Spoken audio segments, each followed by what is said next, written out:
Y tal como lo hemos hecho en otros espacios del mecanismo de esclarecimiento histórico, agradecemos la oportunidad que se nos brinda y expresamos nuestra disposición de seguir acompañando todos los ejercicios para colocar los trabajos que se han hecho por la Comisión para el acceso a la verdad, el esclarecimiento histórico y el impulso a la justicia de las violaciones graves a los derechos humanos cometidas entre 1965 a 1990 en la agenda institucional y social durante la presente administración.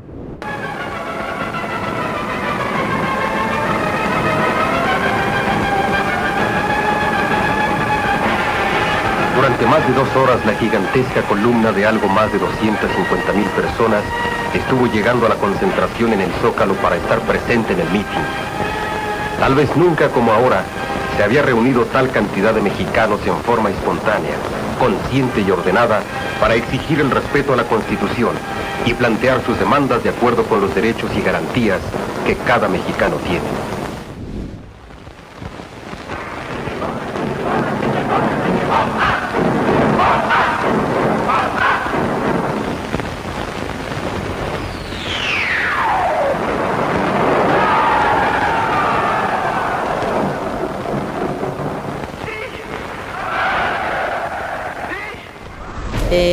Edith López Ovalle, soy investigadora, latinoamericanista y también artista visual.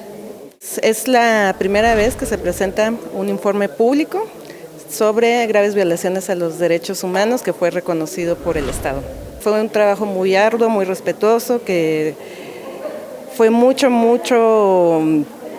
difícil porque no había muchas condiciones, el equipo fue muy pequeño, hubo poco tiempo, pero bueno, pues se hizo con todo el respeto y pues con mucho interés y pues con mucha necesidad pues por esclarecer lo que pasó aquí en México, ¿verdad? En esa época del 65 al 90 y pues esperamos que siga, que esto sea un inicio, ¿no? No sea como el final de un trabajo.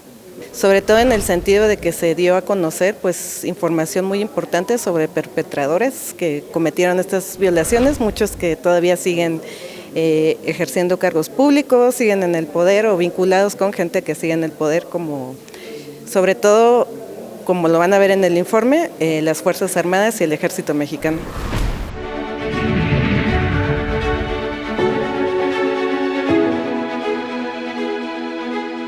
El Mecanismo para la Verdad y el Esclarecimiento Histórico está conformado por un grupo de personas independientes, expertas y con trayectorias relacionadas con el esclarecimiento de la verdad, la memoria, la justicia y la defensa de los derechos humanos en nuestro país.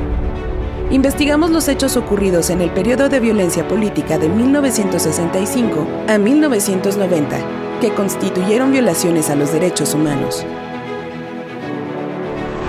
La Comisión para la Verdad y el Impulso a la Justicia fue creada para estudiar la violencia de Estado entre 1965 y 1990, entendiendo que ese pasado se inscribió en los conflictos políticos en un mundo que vivía bajo la Guerra Fría.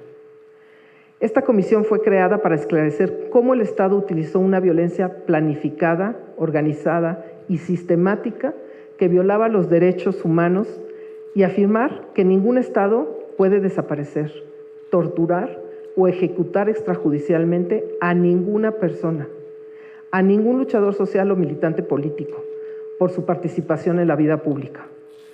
Podría quizás detener, encarcelar, pero al desaparecer, al torturar y al ejecutar extrajudicialmente, viola las reglas elementales de la convivencia humana. ¿Por qué es importante que se presente el informe el día de hoy? Mira, creo que todo lo que tiene que ver con la memoria del pasado represivo de México es muy relevante. Ya se habían presentado los informes de los otros 3 comisionados y por alguna razón se prolongó un poco, pero creo que es muy importante que la gente sepa lo que pasaba durante lo que llaman guerra sucia, ¿no? Que otros llaman pues terrorismo de Estado, no sé, le dan diferentes nombres, ¿no? Guerra de baja intensidad, pero sobre todo es un informe de más de 2,000 páginas que ya leí, en donde se demuestra cómo todas las violaciones graves a los derechos humanos, o sea, detenciones arbitrarias, cárcel clandestina, tortura, desaparición y asesinato, incluyendo vuelos de la muerte, pues los cometió el Estado mexicano. Y no lo hizo de manera casual, lo hizo de manera planificada, planeada, programada, con fuerzas como la DFS y la Brigada Blanca, por ejemplo, que siendo pagadas por el Estado, actuaban como si fueran paramilitares. Y lo mismo hizo con los estudiantes, o sea, eso hizo con la guerrilla, pero los estudiantes que eran manifestantes pacíficos fueron tratados como si fueran guerrilleros. Del 2 de octubre fueron casi 2,000 muchachos al campo militar número 1. Ese es el propósito, o sea que la gente, las nuevas generaciones incluso, que ni siquiera habían nacido en esa época, ¿no? No como alguien, como un servidor que aquí estuvo en Tlatelolco el 2 de octubre. Sí me tocó estar, yo tengo 80 años y tengo más de 60 de periodista. Las nuevas generaciones que no vieron estas cosas, solo las tienen de referencia, pues trabajen por un país más justo, más democrático y sobre todo más participativo, en donde no haya este tipo de represiones, ¿no? Nuevamente, no se repita jamás, ¿no? Y lo único que evita una repetición en el futuro es tener presente lo que ocurrió en el pasado.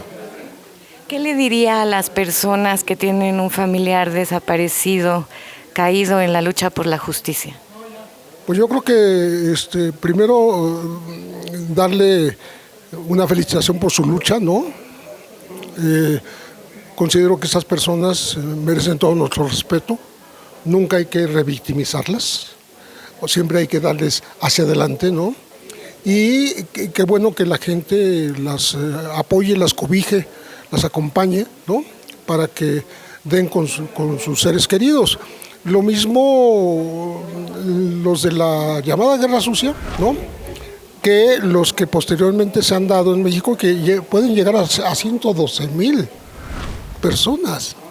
Más allá de eso, hay una crisis forense de más de 50,000 cuerpos sin reconocer. Entonces estamos hablando de una tragedia nacional, pero realmente bárbara, y pues esta gente sufre, ¿no? Porque como dice una, bueno, yo tengo a mis hijos y llego y les doy de desayunar y duermo con ellos, ¿no? Pero mi vecina no puede decir lo mismo, ¿no? Entonces, bueno, que los mexicanos podamos decir, pues aquí está mi familia, no le pasó nada.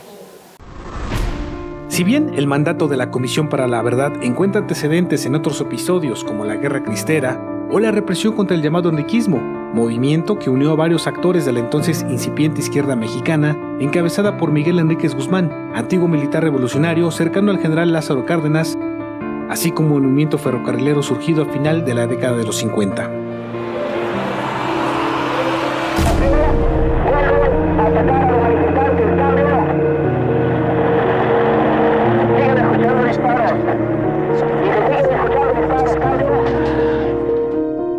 Los gobiernos revolucionarios otorgaron un papel sin precedentes a las Fuerzas Armadas y crearon policías que se convirtieron en brazos represores. Porque desde hace muchos años es importante que esta sociedad sepa las atrocidades e insisto, siempre he dicho que es guerra de baja intensidad porque los gobiernos priistas mexicanos no solamente torturaron, desaparecieron y asesinaron a aquel que intentó con un guiño oponerse al sistema, sino también secuestraron la información e intentaron dentro de los andamios del terror negar los hechos del pasado, secuestrar o desaparecer la memoria. Por lo tanto, un informe como este, como el informe que presentaron los otros 3 comisionados, como las series de televisión, como las tesis académicas, como las novelas, la de Carlos Montemayor, la de Salvador Castañeda, que es la primera gran novela que rompe el dique de la desinformación en 1981, cuando gana el premio Grijalvo con su novela ¿Por qué no lo dijiste todo?, ¿no? Evidentemente, no solamente es este evento, que no deja de ser un evento oficial, dentro de la creación presidencial de haber creado una comisión por la búsqueda de la verdad histórica, sino en términos genéricos creo que un pueblo sin memoria y sin historia y sin nostalgia es un pueblo condenado a repetir las pesadillas, que no los errores.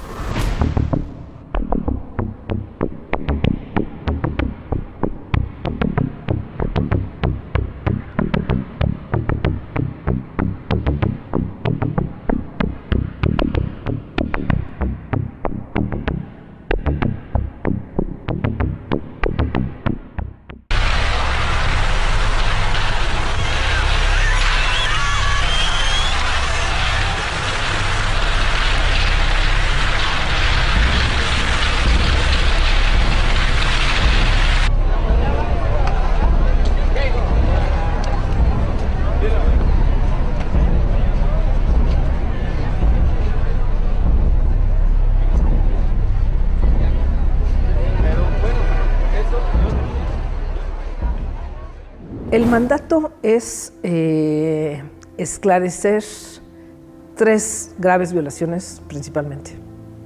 Desaparición forzada respecto a la Guerra Sucia, ¿no? 1965-1990, tortura y ejecuciones extrajudiciales. Nosotros optamos por ampliar esas violaciones porque creemos que pues, normalmente ocurre eso, ¿no? Normalmente se centran en estas 3, normalmente en desapariciones, y como que las otras violaciones de derechos humanos quedan como un poco en lo oscuro, ¿no? Exilio político, que es algo de lo que no se ha hablado en México, prisión política, violencia contra la infancia y la juventud, violencia sexual. Bueno, nosotros con relación a la investigación testimonial, pues les contamos que pues creamos instrumentos de trabajo para la sistematización, el resguardo del archivo oral y también para el archivo escrito, o sea, las transcripciones.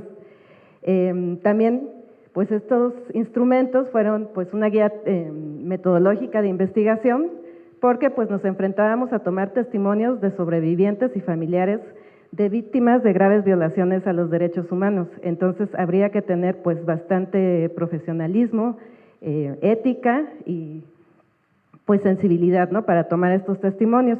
Por eso fue que se hizo esta guía, pues estuvimos casi un año trabajando los materiales para poder hacer estas tomas de testimonios.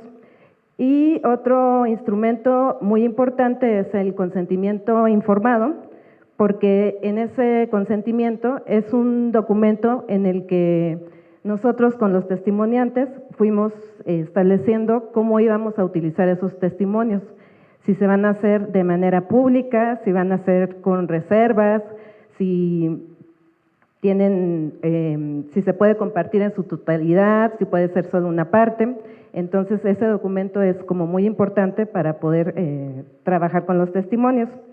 Y bueno, pues también trabajamos con toma de testimonios desde el año 2022 hasta el 2024, casi que hasta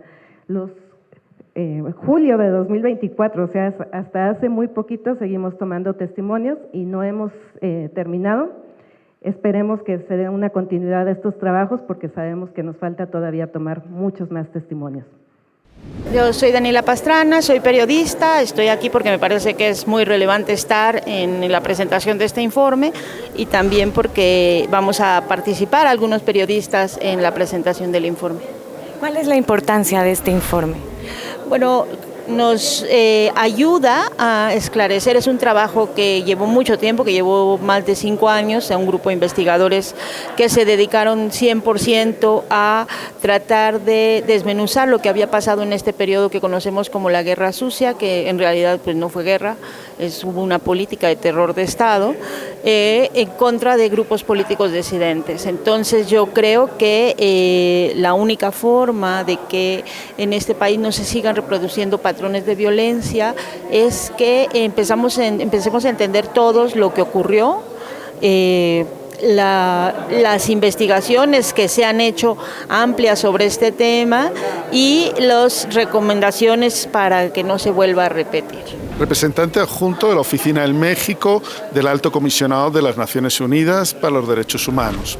El día de hoy estamos acá en la presentación de este informe Verdades Innegables a partir de la invitación que nos hizo la comisionada Eugenia Olier.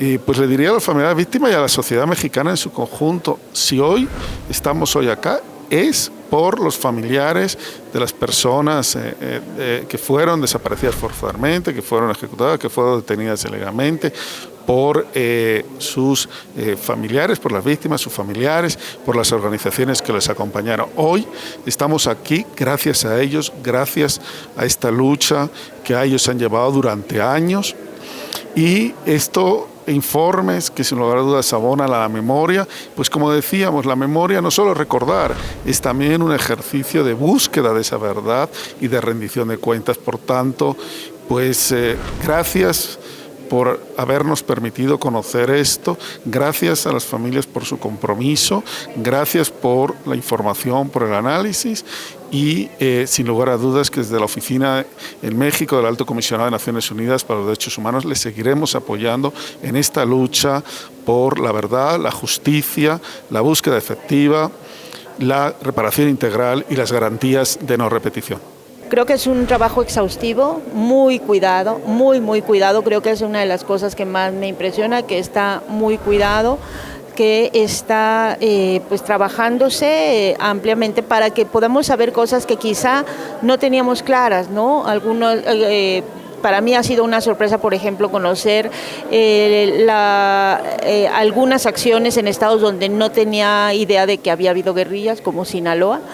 Y también pues tener más detalles de esta parte que es muy dolorosa que ocurrió en Guerrero, que pues se conoce como vuelos de la muerte, y entender que eso fue un patrón de acción en muchos países. No es que a alguien se le ocurriera aquí, sino que eso se utilizó como una acción consistente en distintos países que nos permiten como también ir entendiendo cuál era la lógica de actuar de los grupos que tenían el poder, ¿no? Y de los grupos incluso internacionales, de los países que tenían el control en ese momento, la forma de actuar en contra de las disidencias políticas. Nos encontramos ante una oportunidad histórica para favorecer la memoria colectiva y garantizar un futuro en la que la justicia y la verdad sean pilares del Estado, recordando que la memoria no solo es recordar, sino un acto de transformación en la búsqueda de la verdad y la rendición de cuentas. Hola, me llamo María de Becky Herli, soy oficial de Verdad y Memoria de la organización Artículo 19, Oficina para México y Centroamérica. Creemos desde Artículo 19 hemos acompañado de manera muy cercana todo el trabajo del mecanismo de esclarecimiento histórico, específicamente de los equipos que han trabajado en este mecanismo y también el tema de memoria. Trabajamos con el Comité de Impulso a la Memoria por una ley de memorias que está ahí congelada, esperamos que pueda salir y que pueda hacerse realidad en este nuevo gobierno, y pensamos que es fundamental para la sociedad mexicana conocer este informe y sobre todo que desde el Estado, desde las diferentes agencias e instancias del Estado, se puedan hacer materiales para que todas las personas de la sociedad podamos conocer qué fue lo que pasó en estos años, de 1965 a 1990, y también qué repercusiones tiene en nuestro presente esa violencia de Estado que se dio hace más de 5 décadas y qué continuidades hay de esa violencia, también pensando en términos del poder tan grande que tiene el ejército en este momento, y ya que se ha identificado a la Sedena, el ejército, como una de las instancias que violó los derechos humanos en mayor cantidad, digamos, en estas décadas. Los comités de huelga de cada plantel eligieron a sus representantes en el Consejo Nacional de Huelga, que adquirió un protagonismo relevante que contrastaba con la ausencia de interlocutor por la parte del gobierno. Los estudiantes se organizaban en brigadas de propaganda para repartir volantes y folletos y brigadas de boteo para recaudar fondos. Sus integrantes recorrían las calles de la ciudad y con frecuencia eran reprimidos por agentes policíacos y muchos de ellos aprehendidos. Venían 2 compañeros más, Jaime de la Huerta, yo, 5, 2 de vocacional, 2 los compañeros de CIME. Yo estaba ya terminando, iba a pasar al curso de Economía del Politécnico y me tocaba la parte de Florencio López Osmuna, Raúl Alargarín, los compañeros como Félix, ¿no? Amundi, eran ESIME, Escuela Superior de Economía, la ESIME, Escuela Superior de Ingeniería Mecánica y Eléctrica, Raúl, que era maestro en biología, Escuela Superior de Ciencias Biológicas, Escuela Superior de Medicina Rural, que era Arturo Mesa Barrón, y el Chat Toledo, y el Gallo, bueno, y una compañera, Rosalba. Pues todos veníamos porque sabíamos, ya que ustedes saben, ya lo tienen documentado, muy documentado, que la universidad, pues el día 18 entraron como Pedro por su casa, ¿no? En menos de 56 minutos. Tomaron la universidad, la ciudad universitaria. Pero eso no fue el asunto. Tomaron las preparatorias sin la menor resistencia. Nosotros en el casco Santo Tomás y Zacatenco, pues creo que les dimos un poco más de batalla, ¿no? Tengo el asunto muy claro porque las últimas escuelas en salir del casco Santo Tomás fue la de enfermería, la Escuela de Enfermería, la Escuela Superior de Ciencias Biológicas y la Escuela Superior de Economía, más los compañeros de la Escuela Superior de Medicina Rural. Sí, eso es lo que estaban ahí. ¿Por qué? Porque esperaron hasta que defendimos nuestras escuelas con todo lo que pudimos. Bueno, yo soy profesora investigadora en la Universidad Autónoma de Sinaloa, ya jubilada. Trabajé 39 años para la universidad como académica y antes de eso el que trabajaba era quien era mi esposo, José Manuel Alapisco Lizárraga.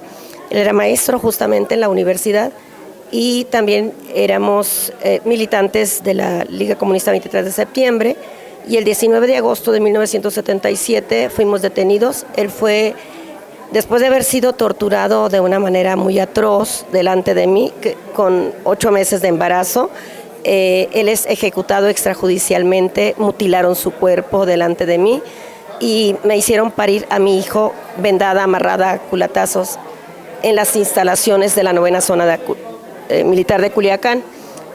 Nosotros tenemos mucha fe en el trabajo que hizo la doctora Eugenia Alier, porque ella sí se abocó al tema por el cual se solicitó se creara una comisión de la verdad, que es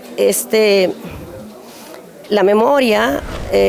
Nosotros obviamente estamos aquí por el tema de justicia, obviamente también por lo de la memoria, soy historiadora, me tiene que interesar de sobremanera.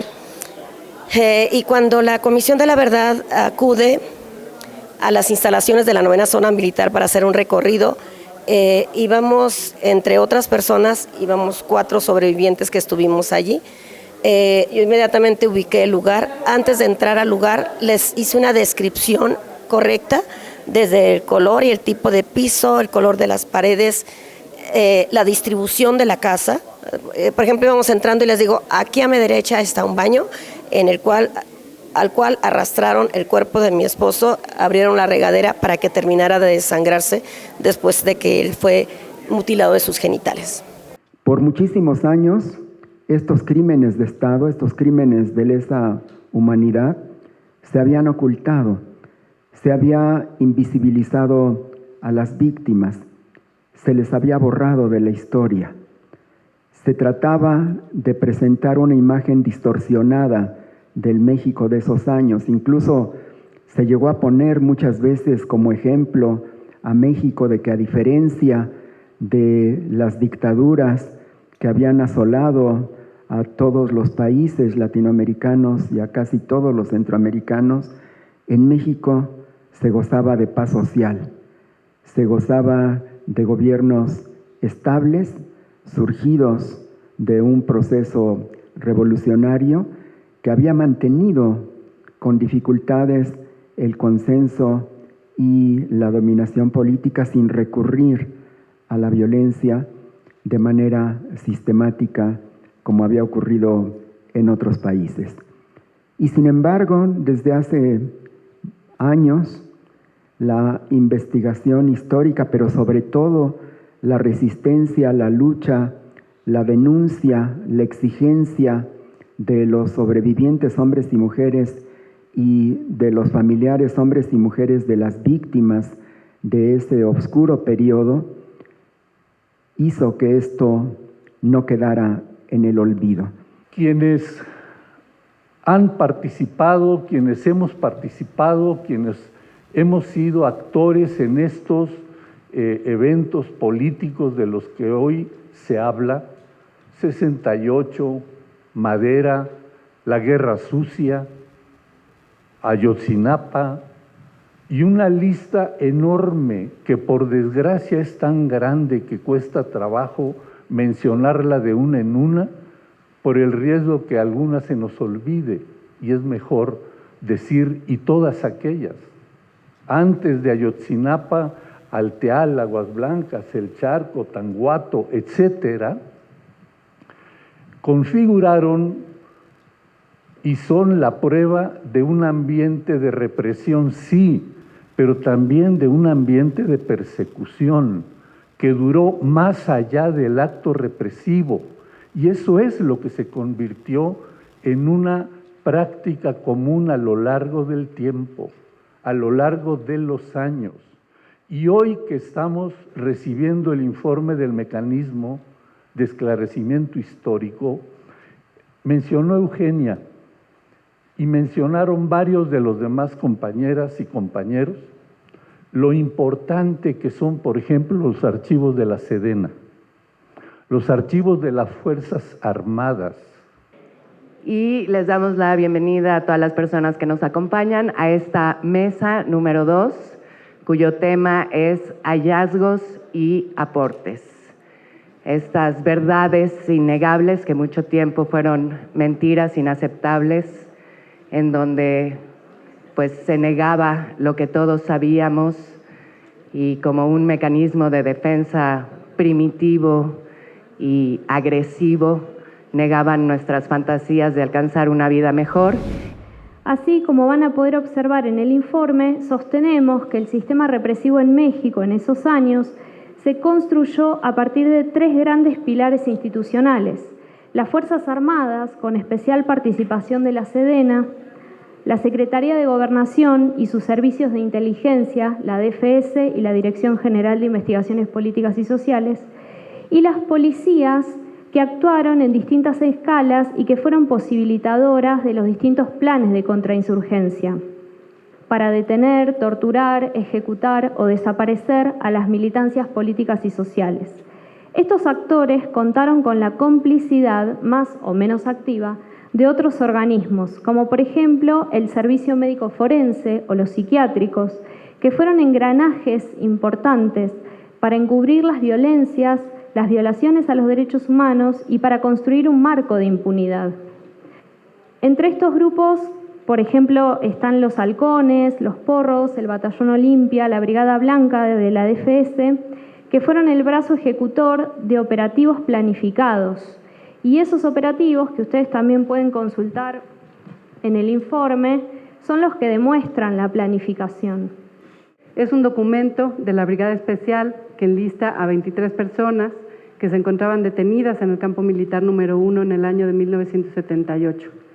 Pudimos constatar primero que las personas mencionadas, al menos 7 de ellas, aún se encuentran desaparecidas, y también que varias de ellas habían sido detenidas en el estado de Sinaloa y que habían pasado por un circuito de detención, desaparición, que pasaron por ahí, que incluyó la 9ª Zona Militar, donde fueron torturadas también, y posteriormente, ahora se tiene la certeza, conducidas al campo militar número 1. Es un documento muy relevante porque ayuda al esclarecimiento histórico de lo ocurrido con muchos de los militantes de la Liga Comunista 23 de septiembre, en ese año del 78, que como se sabe, pues fue un año clave en el periodo de la contrainsurgencia del Estado mexicano, en contra de los militantes políticos, particularmente las organizaciones político-militares o guerrillas. El equipo de investigación, en un trabajo conjunto de coordinación con la CNB, pudo esclarecer cuáles fueron las circunstancias de la ejecución extrajudicial sumaria del profesor rural y militante del Grupo Popular Guerrillero Arturo Gamis y la localización de su sepulcro.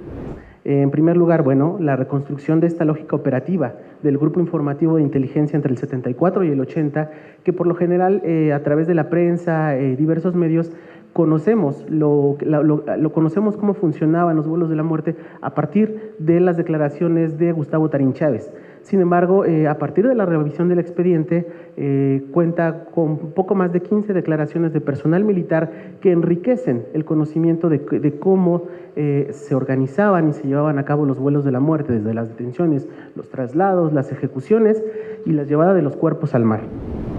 El Centro PRO y la Oficina de Investigaciones Visuales, CITO Research, reconstruyeron una de las iniciativas más emblemáticas de violencia estatal. El programa de los vuelos de la muerte de la base aérea Pie de la Cuesta en Acapulco. Alicia de los Ríos Merino, una joven insurgente, fue desaparecida forzadamente en 1978. Sus movimientos, rastreados a través de los registros oficiales recuperados por su familia, terminan en la base aérea de Pie de la Cuesta. La historia de Alicia inicia en Chihuahua, donde se unió a la organización política armada, la Liga Comunista 23 de Septiembre, cuando era una estudiante en 1973. 4 años más tarde, se sumó a la dirigencia de la Liga en la Ciudad de México, después de dar a luz a su hija del mismo nombre. El 5 de enero de 1978, Alicia fue detenida. Este registro de la detención es la última foto de ella. Alicia fue transferida al campo militar número 1, como quedó registrado en este documento de la Brigada Especial, del 18 de febrero, que detalla la lista de detenidos en la base. Otro detenido, Alfredo Medina Vizcaíno, ha declarado haber visto a Alicia en el campo militar número 1 alrededor del 2 de junio del mismo año. Poco después, Alicia y Alfredo fueron llevados a Acapulco y transferidos a la base aérea número 7, Pie de la Cuesta. Ya en la base militar fueron separados. Alfredo sobrevivió. De Alicia se desconoce su paradero. Las huellas del camino de Alicia son unas más entre un número desconocido de víctimas desaparecidas en Pie de la Cuesta. La base aérea, originalmente un pequeño aeropuerto comercial en las afueras del centro turístico de Acapulco, fue convertida en la base militar de Pie de la Cuesta. Una imagen desclasificada de un satélite espía estadounidense de 1975 revela la disposición de la base en la época de los vuelos de la muerte. Los documentos obtenidos de la investigación militar de 2002, que incluyen más de 10 testimonios del personal militar destinado en la base durante este periodo, así como materiales de nuestra propia investigación, coinciden con la imagen del satélite. Un croquis de un policía militar de la base, combinado con los testimonios de otros testigos, proporciona un esquema más detallado. A mano izquierda se encuentran los hangares, donde se guardaban los aviones. Al lado derecho de la entrada se encuentran las oficinas y las cuadras de los soldados, donde descansa el personal militar. A la salida de los hangares inicia la pista para aterrizaje y despegue de los aviones. En el extremo de los hangares, que dan a la playa, casi de frente, había una construcción de ladrillo con techo de cemento. Esta estructura, conocida como el búngalo, servía de celda de detención temporal antes de que se cometieran las ejecuciones arbitrarias. Los testimonios de la investigación militar describen cómo los detenidos eran conducidos, con los ojos vendados, a un banco en la playa a un costado del muro orientado al oeste, con el pretexto de tomarles una foto. 2 testigos explican cómo les disparaban por detrás en el cuello. Fotografías de personas detenidas en 1971 que fueron trasladadas a Pie de la Cuesta pueden geolocalizarse basándose en las estructuras que se identifican al fondo. Asimismo, se alinean con un mapa de elevación de la Sierra Madre del Sur. Entre las víctimas, de acuerdo con el testimonio del mecánico, no solo había miembros de la Liga 23 de Septiembre, y otros guerrilleros, sino también gente de todas las clases, gente del campo, de las ciudades, de buena situación económica, ingenieros, médicos, con estudios universitarios de todo tipo. Asimismo, al final del apartado de vuelos de la muerte, después de la bibliografía, viene un anexo con un listado de 47 perpetradores, que está integrado por elementos del Ejército, de Fuerza Aérea, policías, que conforme a las declaraciones, las mismas investigaciones que están en el expediente, fuimos construyendo diversos niveles de participación, no solo de quienes se subían al avión y arrojaban cuerpos, sino de quienes trasladaban, ejecutaban, cuidaban, etcétera. La falta de números claros y de información precisa sobre la identidad de las personas afectadas por este sistema represivo es un reflejo del tipo de violencia que aquí estudiamos. Por lo mismo, consideramos que los datos no son concluyentes, que no están cerrados y que es responsabilidad del Estado confirmar e investigar sobre cada uno de estos nombres que ofrecemos en esta base de datos e incluir también a todos aquellos que no están contemplados en la lista, pero que pueden surgir a partir de esta investigación. Vinimos al informe, la entrega del informe del mecanismo de esclarecimiento histórico, el informe que preparó la comisionada Eugenia Lier. Es el informe público de la parte que ella elaboró, se llama Verdades Innegables y se refiere al tema de la represión que hubo durante el llamado Guerra Sucia, mal llamada Guerra Sucia, que nosotros conocemos como terrorismo de Estado en México, del 65 al 90. ¿Por qué es importante que se presente este informe?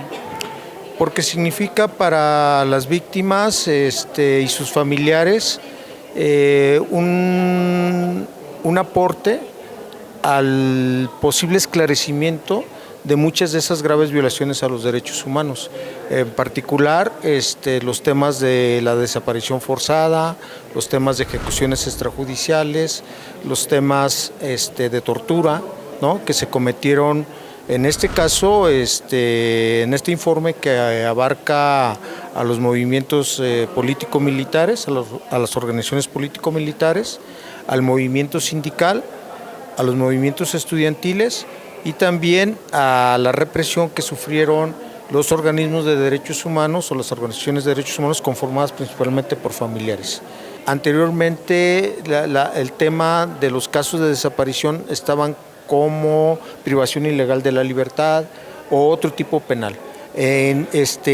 A partir de febrero de este año, los tipos penales se actualizaron y quedan como desaparición forzada. O sea, y por las características cómo se dio esto, configuran delitos de lesa humanidad que son imprescriptibles y que hay una gran posibilidad de que por fin se pueda hacer justicia en el país. Ese es un avance importante que hay que seguir trabajando para que pueda concretarse de mejor manera.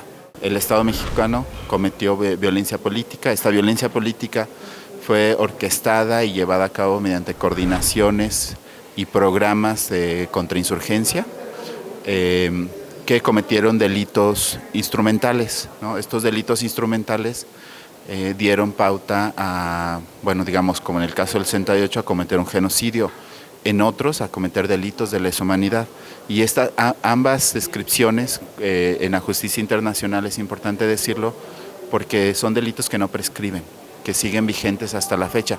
Por eso es que un informe de un mecanismo de esclarecimiento histórico como es el que se presenta hoy, es muy importante no solamente para las víctimas, sino para el país, para el conjunto del país. Yo me siento orgulloso por la lucha en la cual mis papás se concientizaron y participaron, ¿no? Eso es lo primero, o sea, que tenían razón, que tenían razón de lo que participaban, de lo que luchaban, contra quién luchaban, ¿no? O sea, ellos eran precursores de una revolución social necesaria en este país, ¿no? Estudiante en 1967 en la Escuela Preparatoria Técnica Piloto Cuauhtémoc, esa de aquí enfrente que nos robó Díaz Ordaz, Echeverría le regaló al Seguro Social.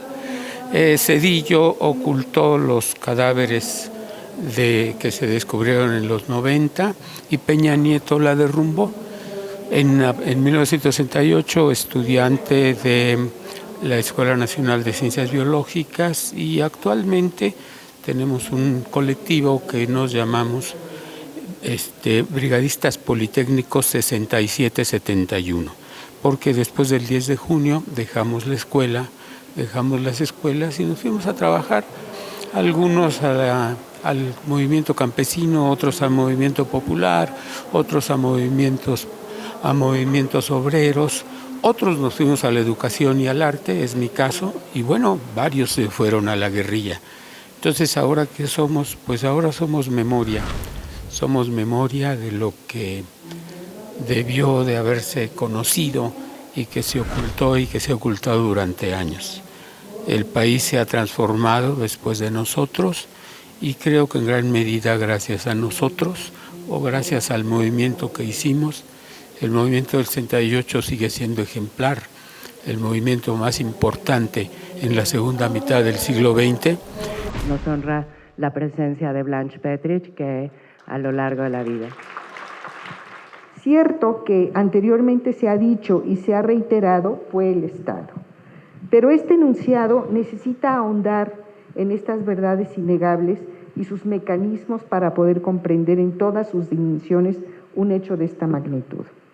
Por ejemplo, en varios de los capítulos se documenta y describe el diseño, planeación y ejecución de los planes específicos del Ejército contra distintos objetivos.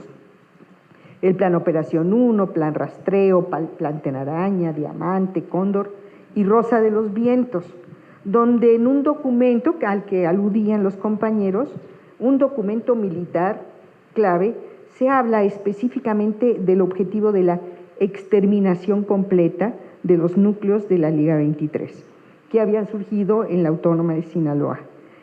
Pero más allá de el posible error gramatical, expresa exterminación completa, sin disimulo, la intención de exterminio, aniquilación de un grupo humano.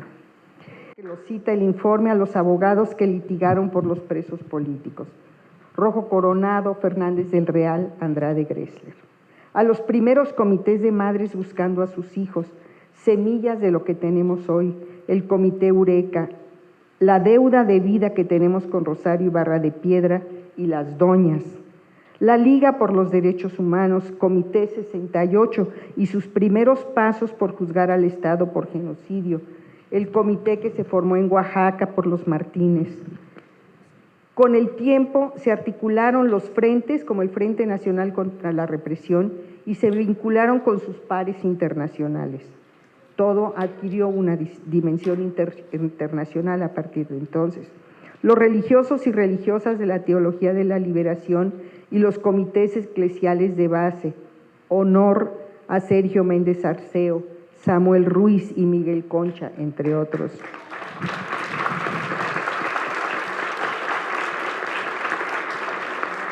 Y el activismo por los derechos humanos a partir de ahí se profesionalizó.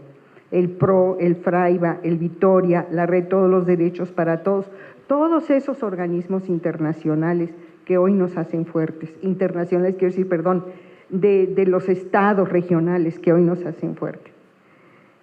El informe cita a los colectivos transgeneracionales y eso me gustó muchísimo, porque son estos los que ahora están empujando este movimiento. Hijos, el comité de Víctor Yodo, Diego Lucero. Yo creo que personas como Lichita de los Ríos, Romeo, Tania, María Lacherry y tantos otros y otras están llevando ya la estafeta y es un honor caminar con ustedes. Unas observaciones que yo tengo tienen que ver con lo que mencionó así rápidamente Blanche, de los vuelos de la muerte. Yo no conocí este dato del general Francisco Gallardo, que era un gran amigo además, que arrojaron cuerpos de 20 jóvenes al lago de Chapala. No lo había escuchado jamás. Como tampoco había escuchado que hubiese habido vuelos en helicóptero del 71 al 73, es la fecha que ustedes establecen, por testimonios y por investigaciones de la época, en que en helicóptero habrían llevado a campesinos de Guerrero, de Atoyac y de otros lugares, para también arrojarlos al mar. Lo que me indica a mí entonces que los vuelos al mar, que yo ubicaba a México como el segundo país que los practicó después de Chile, después de la dictadura de Pinochet, resulta que fue el primero, y ya lo hacía en sacos de maíz rellenos de material que hacía que se hundieran en el mar, a pesar de lo cual salieron a flote. Esto ustedes sabrán que en Chile se ataban los cuerpos vivos o muertos, ¿no?, a rieles, a trozos de riel, de ferrocarril. Y allá la investigación llegó hasta ubicar de dónde salieron esos trozos de riel. Pero desgraciadamente para pues el ocultamiento de la propia dictadura, salió a flote una mujer en una ocasión porque se desató el riel que la tenía atada al cuerpo, ¿no? Esto está documentado en una excelente película documental que ustedes pueden ver, que se llama El botón de nácar, ¿no? Es extraordinaria. Pero bueno, esto me hace pensar entonces que el primer autor de los vuelos de la muerte fue México, el gobierno mexicano. El segundo habría sido Chile y después la dictadura argentina en el 76, ¿no?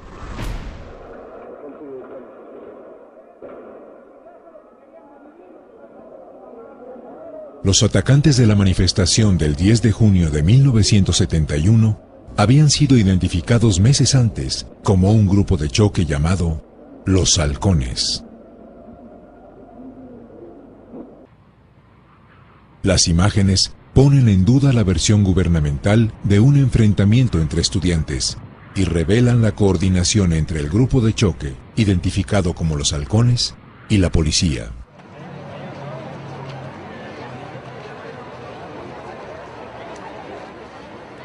Este niño es un elemento infiltrado que está atento a la labor de los periodistas.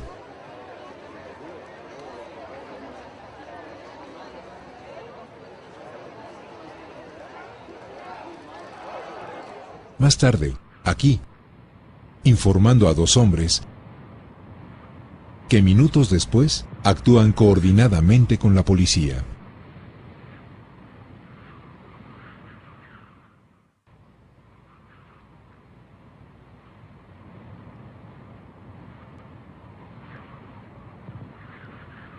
En el interior de esta unidad antimotines hay elementos que no visten el uniforme policíaco. En las manos de uno de ellos, un arma larga. Más evidencias. De la estación del metro, ubicada frente a la Normal, que permanecía cerrada al público, sale un contingente de agresores que allí se ocultaba.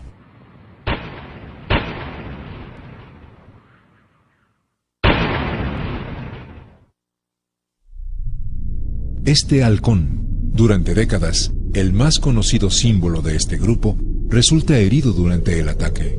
Sus compañeros lo conducen a una patrulla.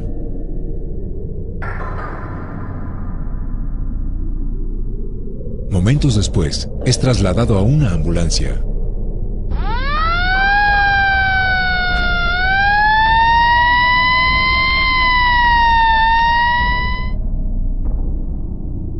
Coordinación plena.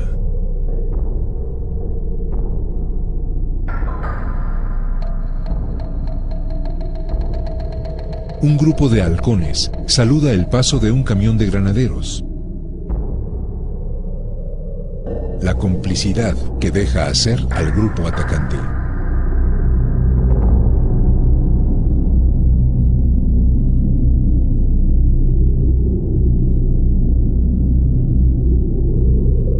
Es la primera vez que yo participo desde el 78 a la fecha en una comisión de la verdad.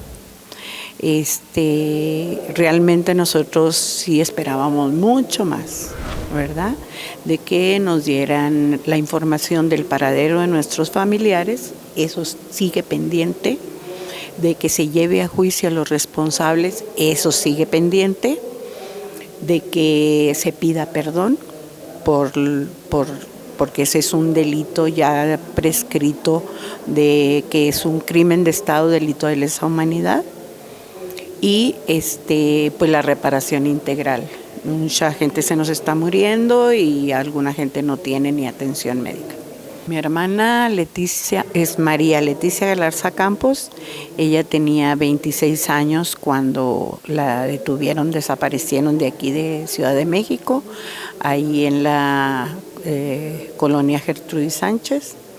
Lamentablemente el domicilio que viene en el Archivo General de la Nación no existe, donde supuestamente fue detenida por la Brigada Blanca, y ella desde muy joven empezó a participar porque se pronunciaba, se indignaba de tanta miseria que había en la década de los 70s, se indignaba de la represión. Era educadora, daba clases de alfabetización. Ella era obrera en ese momento que la desapareció. Bueno, ella era obrera, tuvo que renunciar porque los mismos supervisores de la maquiladora RCA en aquel tiempo denunciaban a nuestras hermanas que eran guerrilleras, y ella tuvo que renunciar junto con otras compañeras.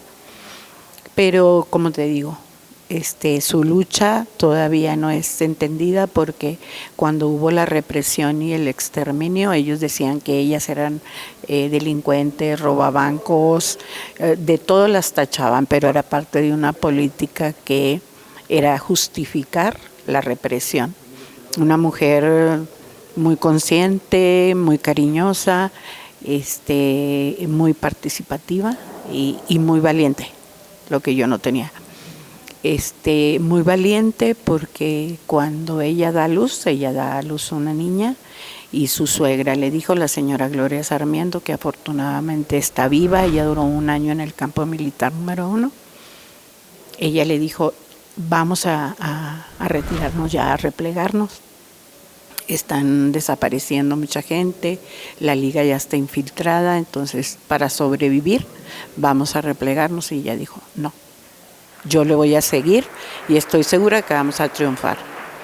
Nosotros decimos que el triunfo de ella es esto que tenemos ahora, es que un gobierno progresista llegó al poder, y la continuación de nuestra presidenta Claudia Sheinbaum también es producto de todas las vidas que entregaron para poder construir una sociedad diferente. Sí, pues el día de hoy la comisionada Eugenia Alier presentó el reporte final del mecanismo de esclarecimiento histórico. Bueno, una parte del mecanismo de esclarecimiento histórico, uno de los 2 reportes que hicieron en ese mecanismo.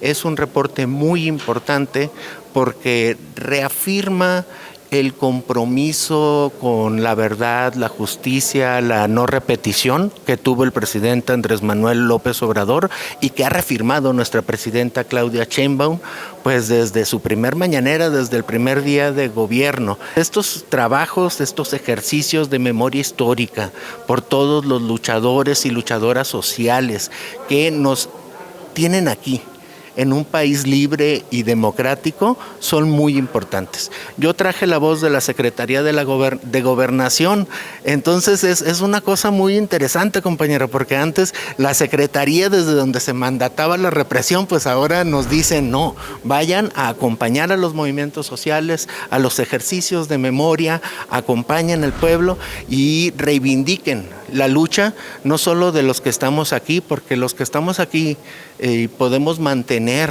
estas llamas de esperanza por la justicia y este trabajo diario por tener un país mejor, es gracias a muchos que vienen detrás de nosotros y que incluso dieron la vida para que hubiera democracia hoy en México. Bueno, indudablemente. En todo, y no solamente en este tipo de sucesos, sino creo que pues lo que se conoce como no no conocer la historia es estar condenado a repetirla, ¿no? Yo creo que, aunque es algo de lo que se habla mucho, se conoce poco, y yo creo que, repito, el contar con esta información de primera mano, con la que quienes redactaron el informe, la información a la que tuvieron acceso, pues va a ser fundamental para saber cómo fue que sucedió y que se tenga conciencia de lo que hay que pues, cuidar en el futuro. Agradecerles pues habernos dado a sus familiares para una causa que es para todos. O sea, su sacrificio no fue en vano, su trabajo ha sido fundamental para, pues, aunque muy largo, muy tardado, muy incluso poco profundo, uno quisiera que fuera mucho más rápido, pero es un gran avance. Y entonces, para ellos, esas serían mis palabras. Gracias gracias.